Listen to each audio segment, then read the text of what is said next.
On nous apprend à saisir le printemps des premiers regards, mais personne ne nous prépare à l'hiver du quotidien. Pourtant, c'est au cœur du roi que se forge le véritable engagement. Si votre mariage s'essouffle, ce n'est peut-être pas la fin de l'histoire, mais simplement le passage d'une saison à une autre. dal leen ak jàmm ci suñu chaîne bi di xam sa bopp ci suñu vidéo tey ñu ngi bëgg a waxtaane mariage, autrement dit la cartographie du mariage. Tey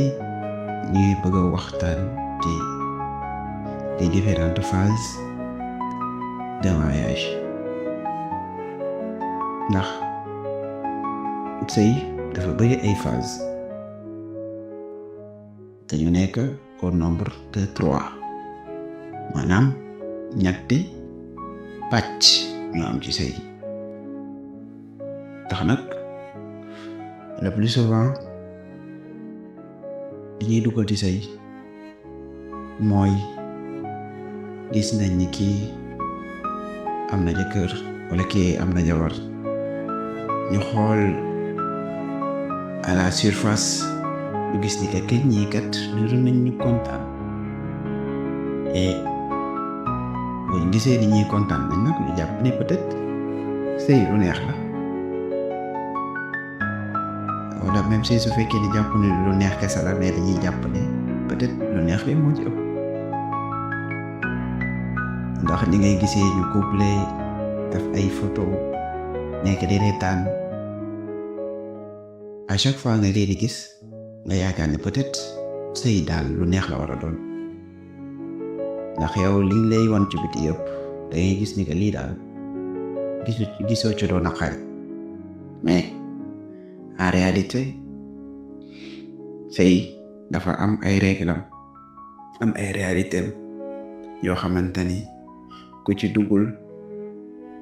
buñ la koy expliquer sax doo ko mën comprendre. moo tax nag tey ñu bëgg a waxtaanee ci les différentes phases yi nga xamante ni ñoo nekk ci biir mariage, ndax dañuy far di wax naan lu bees neex ba mu sëf néew. sëy wa si soo dugg dina neex, di nga kontaan, ku nekk day jàpp ni voilà kim doon wër gis na ko, mais en réalité est-ce que loolu la. moo tax nag ci biir sëy bi dina dem ba yenn jamono dafay jaadu nga taxaw seetlu par rapport ak li ngay gis pour mën a xam ni est-ce que man sama sëy bii dafa nekk ci waaj a jeex wala dafa nekk ci changer, maanaam lu neex la ma doon dund bi may soog a ñëw est-ce que dafa nekk di changer wala lan moo xew exactement. te loolu nag dina arrivé ñëpp.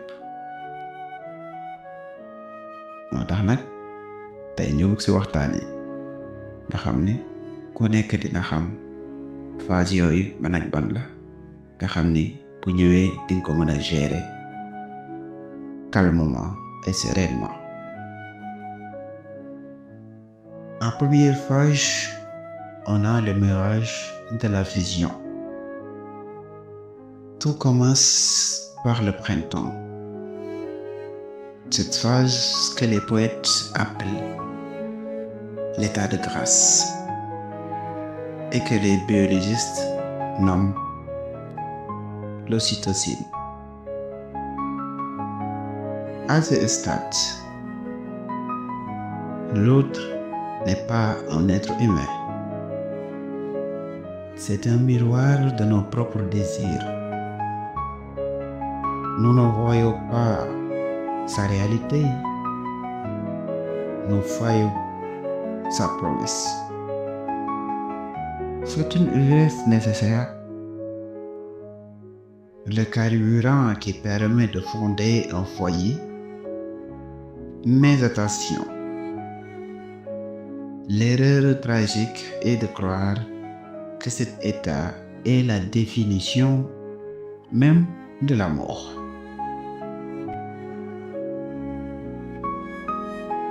Donc, si vous cherchez à retrouver cette sensation précise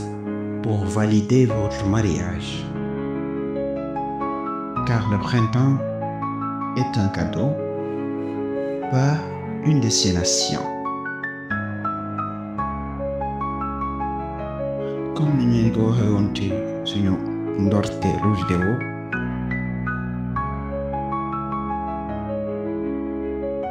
mariage dafa am ñetti pàcc. Première pàcc bi nag mooy pàcc bi nga xamante ne ñaar ñi nga xamante ni ñëw sekk sëy bi ku nekk day gis boppam ci moroomam,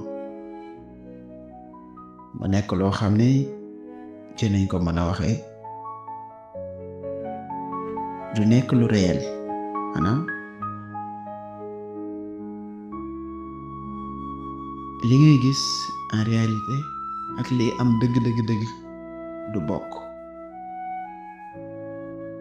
ndax mirage lay doon te mirage mooy li nga xamante ni dañ koy gis foog ni lii la te du loolu leneen la. ndax soo leen di soog a commencé ku nekk day gis ni man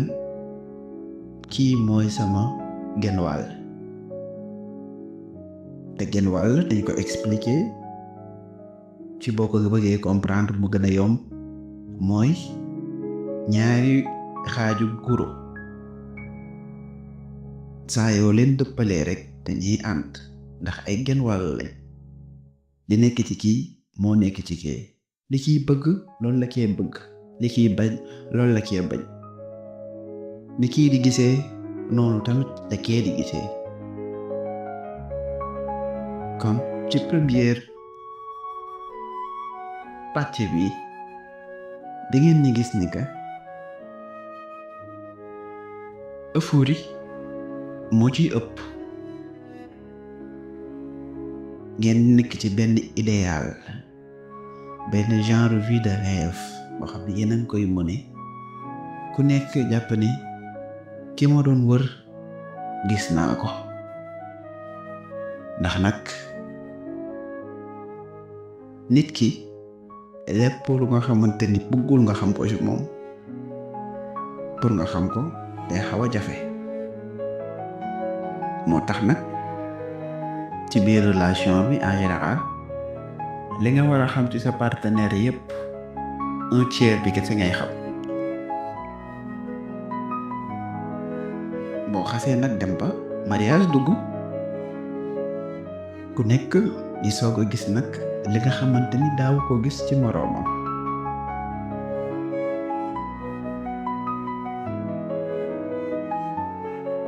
mais comme que fii nag ñoo ngi ci première phase bi nga xamante ni ku nekk li muy gis day jàpp ni loolu la doon wër, parce que dañuy nekk ci commencement sëy bi. ku nekk day wane li mu baaxle, di def tout son possible lu mu mën ak lu mu mënul ngir nëbb li nga xamante ni baaxlewu ko. fexe ba soo xamee ni si ki nga nekkal dafa bëgg ceeb nga won ko ni man tamit dama bëgg ceeb. fekkee ni couleur bii la bëgg nga fexe def la tout ba won ko ni man tamit couleur bii laa bëgg. ci première phase bi ku nekk day fexe jéem a wan ni moroom bi kat man mii nga doon wër man la, te li nga yaakaaroon ci man am na.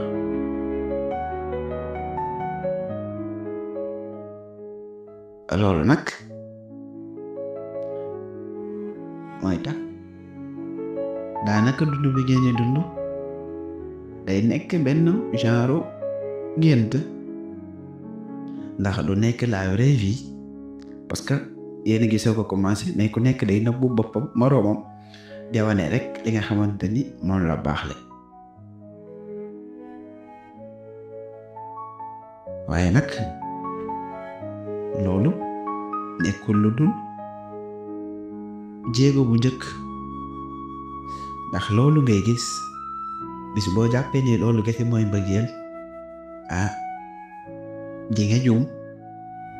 tax nag am na yeneen phase yu nga xamante ni ñi ngi ñëw, te su boobaa nag ci la nag ku nekk di gën a xamee moroomu. léegi nag phase yooyu suñ ñëwee ba ku nekk xam moroomum nag ci la vrai amour nag di génn, ndax saa yoo jàppee ci yow li nga bëgg ci sa partenaire rek boo demee ci moom nga fay fekk, xamal ni di nga dund ba dee te loolu ngay wër doo ko gis. ndax su saa yu fekkee ni que phase 1 bi soo leen ko rombee mu commencé laa woon vrai visage am rek nga daw, xamal ne di nga dund ba dee te ci partenaire idéal boobu ngay bëgg maanaam doo ko gaaw am, ndax ku nekk am na ay zone d'ombre, te nit ki plus que ngay gën a yàgg ak moom, di tëddandoo ak moom, di yeewandoo ak moom, ngay xam ay jikkoom dëgg-dëgg. loolu nag moo ñuy yóbbu ci phase numéro 2 pour mariage, ndax bu rombee le mariage de la fusion am na beneen phase boo xam ni moo nekk l'hiver des masques, ndax le mirage de la fusion correspond au printemps de l'amour dans le mariage, tandis que l'hiver des masques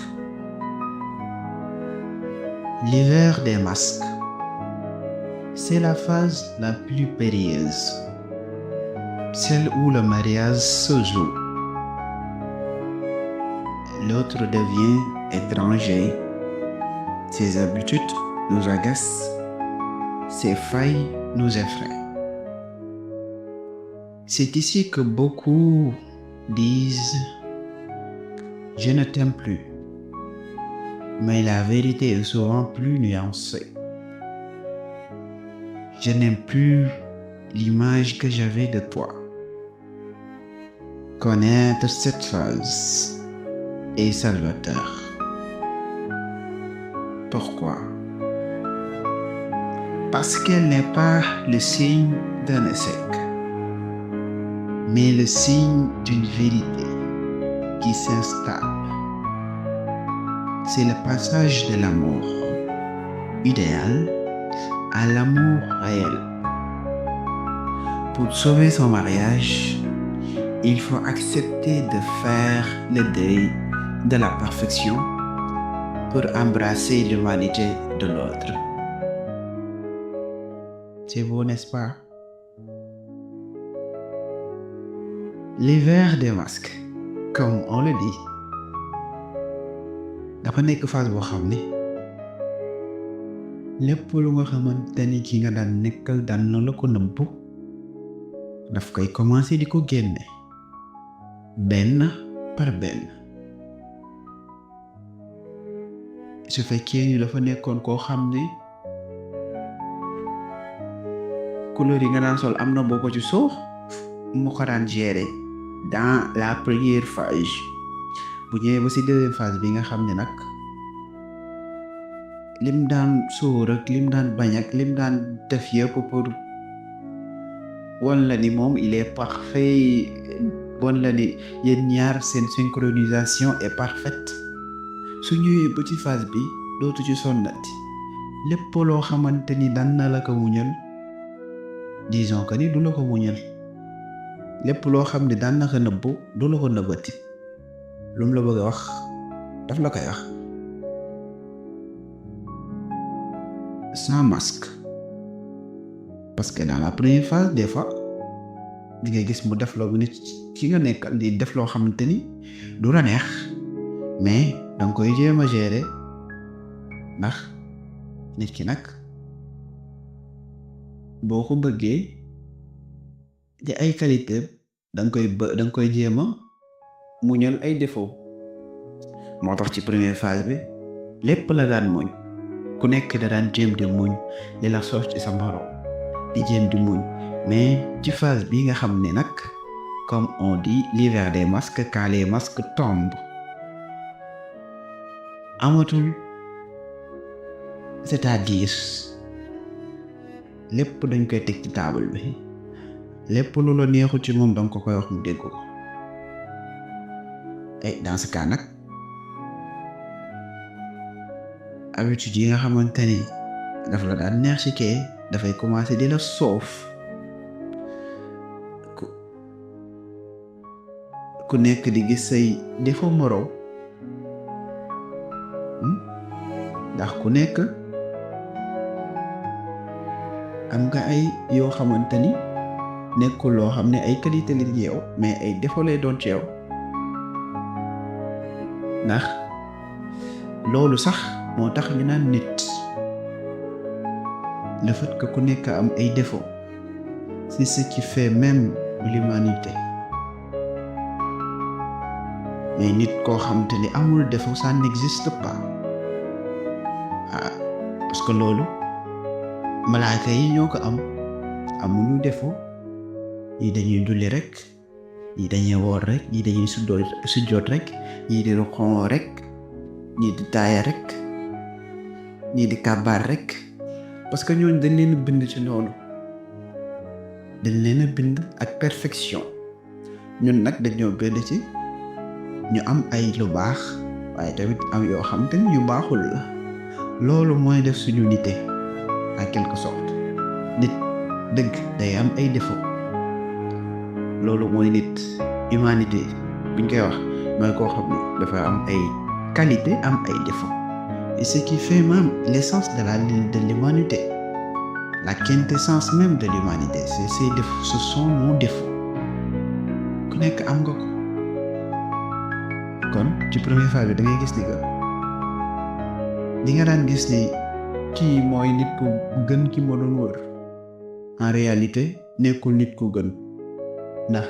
am na yoo xamante ni neexu la ci moom waaye nag phase bi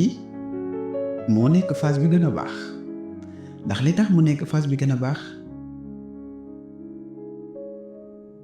nit ki ngay bëgg fii nii bis bu fexee nag ba romb ak moom phase bii nga xam ni di nga gis lépp loo nga xamante ni neexu la ci moom muy ay défaut nga muñ ko fas yéene koo gérer bu boobaa nag ci la vrai amour di ñëwee ndax nit ku nekk li la neex ci moom ngay muñee li la naqari ci moom lépp lu nga xam ne neex na la ci nit rek loolu nga war a xool ngir mën a mun li nga xamante ni dala koy def mu lay naqari ndax kenn matul ku nekk am nga loo xamante ni sa morom bu ko gisee peut-être mën na la xeeb wala estime bi mu amoon ci yow dina wàññeeku mais nag ci phase bii nag nga xam ni da ngay dem ba daan ni kii daal maa ko bëggoon mais bëggatuma ko c'est pas parce que bëggatoo ko de mais xar kanam bi mu la wan ci jamono yii nga bëggul mais xar kanam ba mu la wonoon ci première phase bi bëggoon nga ko ndax daf la wonoon nit ku baax nit koo xam ne amul benn défaut nit koo xam ni li nekk ci yow moo nekk ci moom c'était pas lui en réalité c'était juste une illusion ndax il faisait son possible pour ressembler à la personne idéale que tu cherchais mais en réalité am na ay défauts et c'est dans cette phase défaut yooyu mu doon nëbb yépp nag day commencer di génn nga koy gis. Du coup même su fekkee ne ni ko bëggatuma la c'est pas moom nga bëggatul de mais image bi mu lay won jamono jii nga bëggul. léegi nag couple yi nga xamante ni ñëw nañ ba ci phase bii nag mën a gérer loolu xam ni nit ku nekk am na ay défaut kenn parfait wul ñu gérer loolu noonu ba génn ci phase bii nag ñooñu nag ñooy nekk les meilleurs couple yi nga xamante ni dañuy mën a transiger directement dem ci troisième phase bi nga xam ni jóge nañ ci idéal ñëw ci réel ndax su masque yi waddee ku nekk xam sa morom dañuy jóge ci li nga xamante ni gént la woon ndax ba fait que ngay xalaat ni kii daal lépp lu muy wut ci nit nekk na ci moom wala lépp lu ma neex ci jëkkër wala jabar nekk na ci moom loolu gént la mënul nekk. lépp loo xamante ni bëgguma ko nga gis ko ci moom mënul nekk. léegi nag su loolu yëpp d'accord ba nga gis nit ki carrément xam ni nii la mel boobaa da ngay jóge ci gént ñëw ci dëgg mooy tu passes de l'idéal l'amour idéal à l'amour réel. fàtte li nga xamante ni daan nga ko gis jàpp ne peut-être loolu mooy wéy alors que loolu entrée en matière kese la woon début kese la woon. kon phase bii di l'hiver des masques moo nekk phase bi nga xamante ni phase de consolidation la phase de vérité boo xamante ni couple bi saa yu ko rombee rek presque mën nañu wax couple bu indestructible lay doon. dara dootul mën a dox seen diggante parce que lépp loo war a ñëw wax ko ku jëkkër ji jabar ji xam na ko ba pare lépp loo war a wax jabar ji jëkkër ji xam na ko ba pare parce que dañuy xamante ku nekk day xam sa sikk moroom xam ni kii buñ la waxee ci moom lii di nga ni ki ma xam da di yeewoo moom di tëdd ak moom lii sañ na ko wala sañu ko. du coup da ngeen nekk ñoo xamante ni xàjjale leen dootul yomb.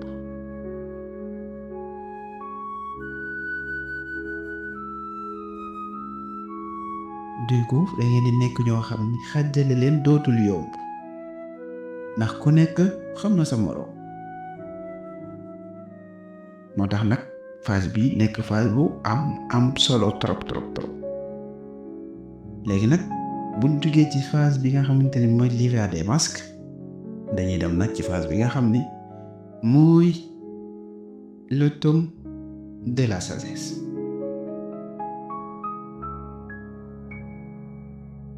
L'automne de la sagesse. Si l'on survit à l'hiver, on découvre une terre nouvelle. On ne cherche plus à changer l'ordre. On apprend à danser avec ses ombres.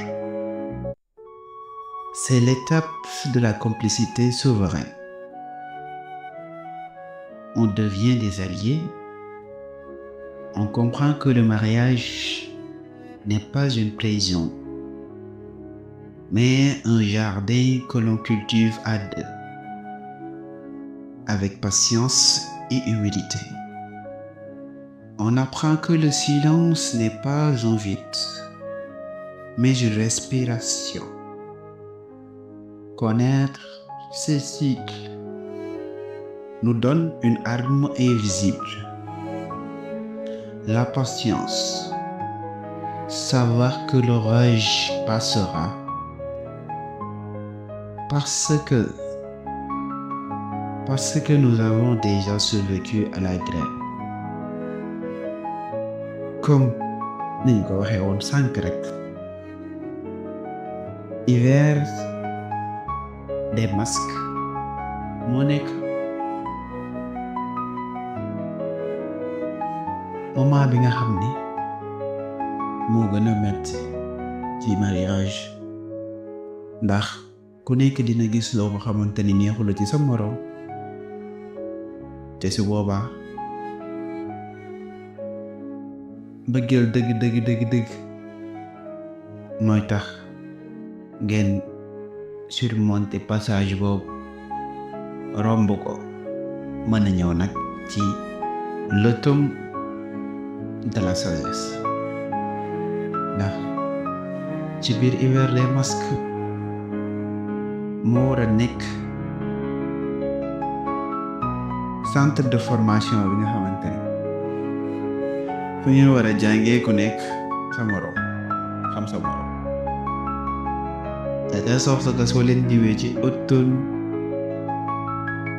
de la sagesse ku nekk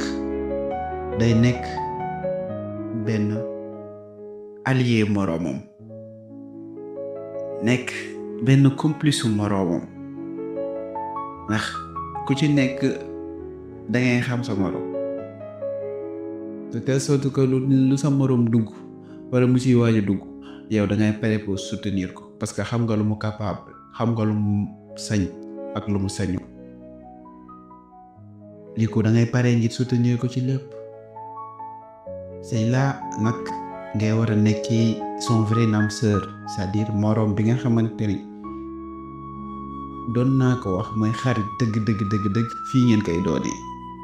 xarit dëgg fii nii ngeen di nekkee ay xarit dëgg ndax compatibilité bi ngeen di am waaye déggoo bi ngeen di am waaye muñalante bi ngeen di am waaye complicité bi ngeen di am loolu noonu yëpp day tax ngeen nekk des sages ba lépp loo nga xamante ni ñëw na seen diggante wala lépp loo xam ni kenn ki am na déggal na ko moroom wala lépp loo xam ne kenn ki def na ko moroom bi rek keneen ki dina ko mën a gérer ndax am na étape bu nga xamante ni passé ngeen ko ba pare te étape boobu moo tax yow nga war a xam nan ngay gérer kii su meree yow nga war a xam nan ngay gérer kii su ñëwee amul lu ko neex nan ngay gérer su ma ñàkkee xaalis ndax am na ñoo xam ne peut-être bañ amul xaalis sax dañuy invivable yu neex a nekkal ndax amuñu xaalis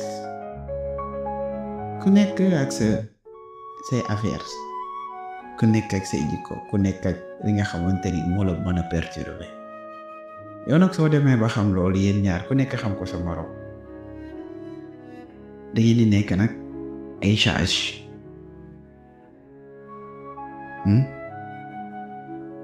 ndax nag mariage du prison waaye tool la boo xam ni ñaari nit ñoo ko war a toppatoo di ko arrosé di def lépp lu nga xamante ni moo ci war waaye ku ni tool xam ni tool dañ fay jëmbat ay garab waaye garab yi nag pour mu màgg foog nga am dal muy patience waaye tamit humilité ngir loolu noonu ngeen di suuxat yéen ñaar ci seen toolu mbëggeel moo mën a meññ am njëriñ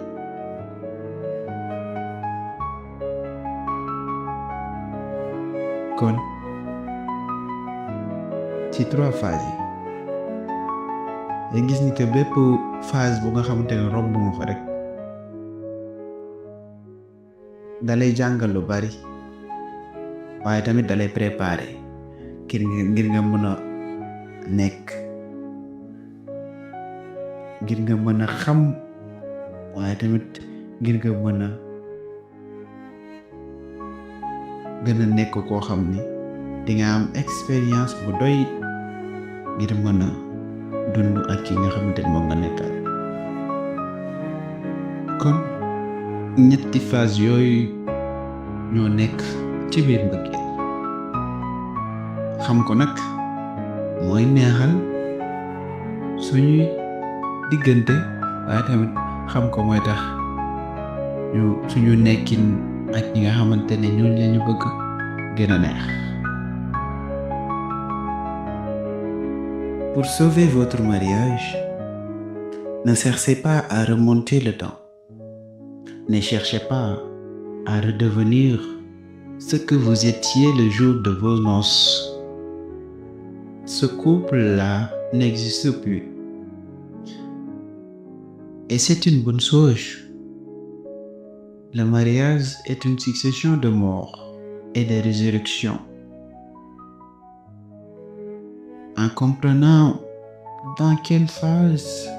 vous vous trouvez aujourd'hui, vous ôtez le poids de la culpabilité. Si ces mots ont trouvé écho en vous, n'hésitez pas à partager vos propres saisons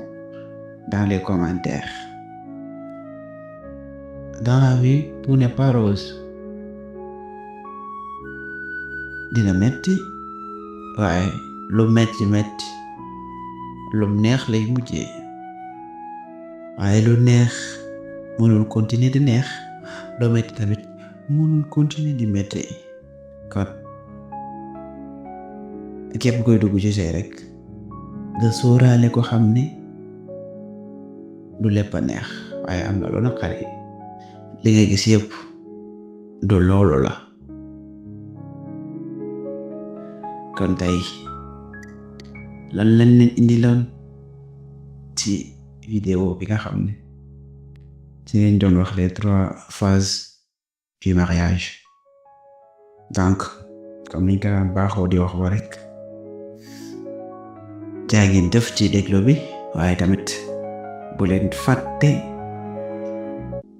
aimer vidéo bi waaye tamit abonné ci chaîne bi dina ci am solo trop. ñu ngi leen di jaajëfal te di leen wax ba beneen yoon ci beneen vidéo incha allah.